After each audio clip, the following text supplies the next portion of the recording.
Hello everyone, welcome to Ritu's Concept.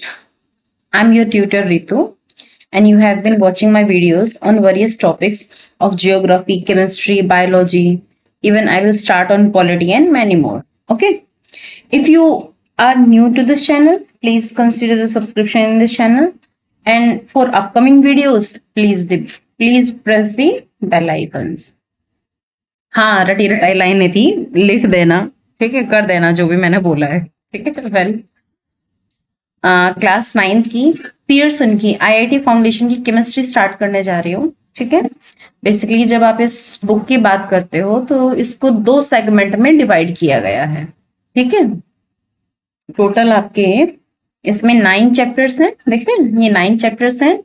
First जो आ रहा है वो है आपकी फिजिकल केमिस्ट्री और सेकंड पार्ट जो है वो है इनऑर्गेनिक केमिस्ट्री। स्टार्टिंग के जो 5 चैप्टर्स हैं वो हैं फिजिकल केमिस्ट्री में और लास्ट के जो चैप्टर्स हैं 4 वो है आपके इनऑर्गेनिक केमिस्ट्री में, ठीक है। तो चलिए मैं आपका लेसन नंबर 1 स्टार्ट करती हूँ, that is nature of matter, ठीक है। देखिए इसमें वही सारी चीजें पढ़ेंगे जो मैंने आपको 8th क्लास में बताया था, ठीक है। किस तरीके से काइनेटिक थ्योरी वगैरह कैसे क्या है, ये सारी चीजें इसमें हम पढ़ेंगे। देखिए आप देखते हो कि केमिस्ट्री एक ऐसी ब्रांच है जिसमें आप मैटर के डिफरेंट एस्पेक्ट के बारे में बात करते हो, उनकी फिजिकल स्टेट के बारे में बात करते हो, किस तरीके से वो एग्जिस्ट करते हैं, उनका स्ट्रक्चर क्या है, उनका कंपोजिशन क्या है, ठीक है। यही सारी चीजें आप देखते हो, किस तरीके से एक फॉर्म से दूसरे फॉर्म में ट्रांसफॉर्मेशन होता है, ठीक है। उसकी काइनेटिक मॉलिक्यूलर थ्योरी क्या है, यही सारी चीजें इसके अंदर आती हैं और चार्ल्स एंड बॉयलर के जो लॉज हैं वो इन्हीं चीजों को एक्सप्लेन करते हैं, ठीक है। एवरेज काइनेटिक एनर्जी, ठीक है, of a collection of gases particle is directly proportional to the absolute temperature only. उन्होंने क्या बताया था कि जो भी आपका जो गैस है या कलेक्शन ऑफ गैस है किसी कंटेनर में, उसकी जो काइनेटिक एनर्जी होगी वो डायरेक्टली प्रोपोर्शनल होगी किसके, टेम्परेचर के, सिर्फ और सिर्फ वो टेम्परेचर पे डिपेंड करेगी, ठीक है। ये बताया था चार्ल्स एंड बॉयलर ने, ठीक है। यही सारी चीजें काइनेटिक मॉलिक्यूलर थ्योरी में और ये सारी चीजें उसमें एक्सप्लेन की गई है। अब देखिए हालांकि मैं इसे आपका ओवरव्यू करवा सकती हूँ, ठीक है, बट मैं कोशिश करूंगी इसमें आपको लाइन बाय लाइन लेके चलूं ताकि आपको बेटर अंडरस्टैंड हो, ठीक है। देखिए फर्स्ट आ रहा है आपका kinetic molecular theory of matter. Matter basically exist in 3 states, solid, liquid, gas. ये तो पता है, नॉर्मल है, सॉलिड, लिक्विड, गैस में आपका मैटर मिलेगा। Irrespective of state of matter, the basic unit of matter are only molecules. हालांकि आप मैटर को उसके कंपोजिशन में मत जाओ, ठीक है। जब आप उसके कॉन्स्टिट्यूएंट की बात करते हो तो आपके वही मिलेगा, आपको बेसिक कॉन्स्टिट्यूएंट क्या मिलेगा, मैटर का, molecule. The 3 state of matter differ with respect to pattern of molecular arrangement which brings about the change in physical behavior of the substance in their respective state. Various characteristics of matter which determined the physical behavior and envisaged in the kinetic molecular theory of matter. Kinetic molecular theory states that molecular have an energy of motion, kinetic energy that depend on temperature. देखिए बेटा हम क्या देखते हैं कि आपने देखा होगा कि जो डिफरेंट स्टेट्स मिलती हैं मैटर की, सॉलिड, लिक्विड, गैस, ठीक है, ये सारी ही आपकी मॉलिक्यूल से मिलके बनी हुई है, ठीक है। इनमें आपस में इंटर कन्वर्जन होता है। उनके फिजिकल बिहेवियर में जो उनका जो फिजिकल बिहेवियर है वो किस पे डिपेंड करेगा कि ये मॉलिक्यूल्स मैटर में किस तरीके से अरेंज हैं, ठीक है। और जो इनकी मैटर की वेरियस कैरेक्टरिस्टिक्स हैं, जो उसकी फिजिकल बिहेवियर है, ये डिपेंड करेगा कि उनके अंदर काइनेटिक एनर्जी कैसी है।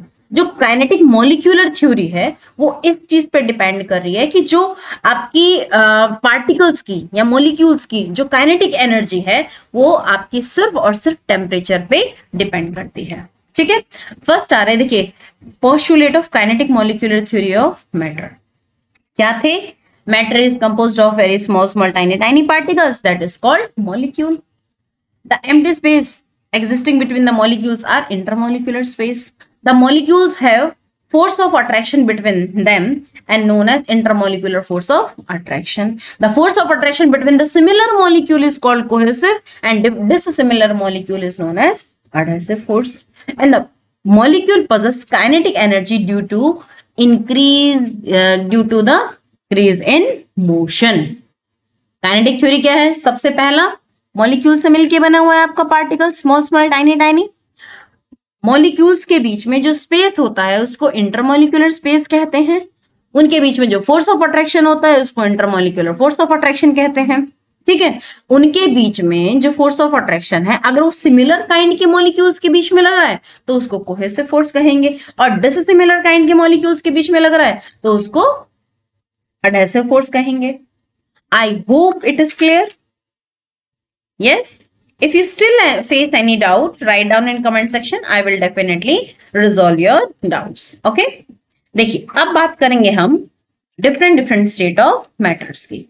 ठीक है। Sorry, my mouse was not working. That's why I just a second. Yeah.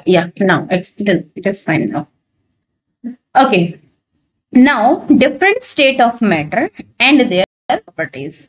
वही चीजें जो आपने पिछली क्लासेस में पढ़ी हैं। मास सॉलिड का डेफिनेट मास होता है, लिक्विड का डेफिनेट मास होता है, गैसेस का डेफिनेट मास होता है। वॉल्यूम की बात करें तो सॉलिड और लिक्विड की तो डेफिनेट होती है, गैसेस की कोई डेफिनेट वॉल्यूम होती है। सेम आप शेप की बात करोगे, सेम आप डेंसिटी की बात करोगे, कंप्रेसिबिलिटी की बात करोगे कि सॉलिड आपके इनकंप्रेसिबल होते हैं, आप उनको कंप्रेस नहीं कर सकते हो। लिक्विड आपके कंप्रेसिबल, स्लाइटली कंप्रेसिबल होते हैं। वहीं आप गैसेस की बात करो तो ये बिल्कुल बहुत ज्यादा हाईली कंप्रेसिबल हो सकते हैं। रिजिडिटी की बात करो तो solids are rigid, they can not flow. Liquids are fluid, liquid and gases are fluid, they can flow. ठीक है।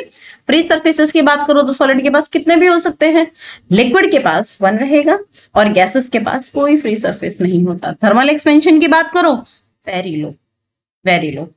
लिक्विड्स में बात करो हायर देन सॉलिड, गैसेस में बात करो more greater than both solid and liquid. Diffusion की बात करो solids do not diffuse, liquids some liquids can diffuse simultaneously, ठीक है, इनटू अनदर। ठीक है। और वहीं गैसेस में बात करो तो अपने आप और बहुत तेजी से इनमें डिफ्यूजन होता है। ठीक है। अब यहाँ पे और भी कुछ प्रॉपर्टीज दे रखी हैं। इंटरमॉलिक्यूलर स्पेस कितना होता है, फोर्स ऑफ अट्रैक्शन कितना होता है, मॉलिक्यूलर मूवमेंट कितना होता है, काइनेटिक एनर्जी कैसे होती है। ठीक है। पार्टिकल्स कितने कैसे रहते हैं तीनों स्टेट में, इनके बारे में आप एक बार इन एग्जांपल्स को पढ़िएगा। एक भी चीज ऐसी नहीं है जो आपको समझ में नहीं आएगी। Till you have any doubt write down in comment section, I will definitely resolve your doubt. चलिए नेक्स्ट आ रहा है inter conversion of state of matter. Just a second, I'll get you later after a few time. Okay, in next video I'll teach you